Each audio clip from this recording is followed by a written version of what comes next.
Basahin po natin sa Isaiah chapter 48 kung ano ang sinasabi ng Panginoon sa atin.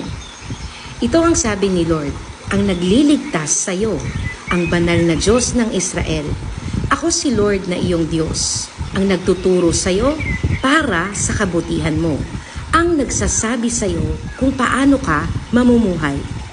Kung nakinig ka lang sa mga utos ko, sana parang ilog ang daloy ng blessing sa iyo at parang alon sa dagat ang tagumpay mo. Naging parang buhangin sana sa dami ang mga anak mo at ang lahi mo parang butil nito. Di sana sila mawawala o mawawasak sa harap ko. Lumabas ka mula sa Babylon, bilisan mong umalis sa Chaldea. Ia-announce nyo ito at isigaw ng may saya. Iparating nyo hanggang sa dulo ng mundo. Sabihin nyo, niligtas ni Lord ang servant niyang si Jacob. Nung nilid niya sila sa desert, hindi sila nauhaw. Nagpalabas siya ng tubig mula sa bato para sa kanila. Biniyak niya ang bato at lumabas ang tubig. Walang kapayapaan para sa mga masasama, sabi ni Lord.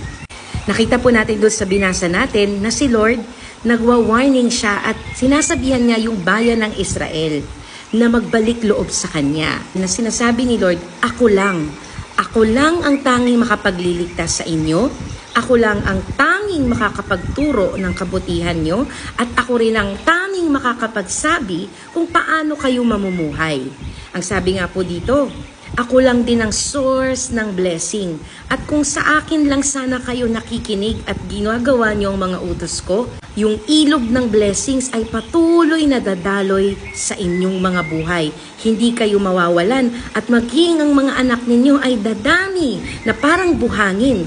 So ano pong sinasabi dito ni Lord? Kalimitan mga kapatid, ang dahilan kung bakit hindi dumadaloy ang blessing sa ating mga buhay ay dahil tinalikuran natin si Lord. So itong bayan ng Israel, napunta sila sa Babylon, napunta sila sa Chaldea, pero ang sabi ni Lord, sa isang iglap, kaya kong kunin lahat yan, kayang mawala yan lahat, para ma-realize ninyo na hindi yan ang totoong source.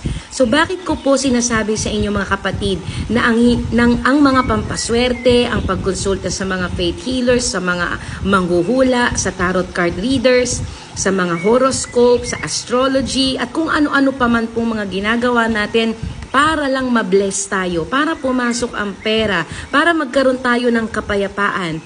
Ngayong araw na to, sinasabi sa iyo ng Panginoon, wala nang iba, wala nang ibang pangalan, wala nang ibang Diyos ang kayang magligtas, ang kayang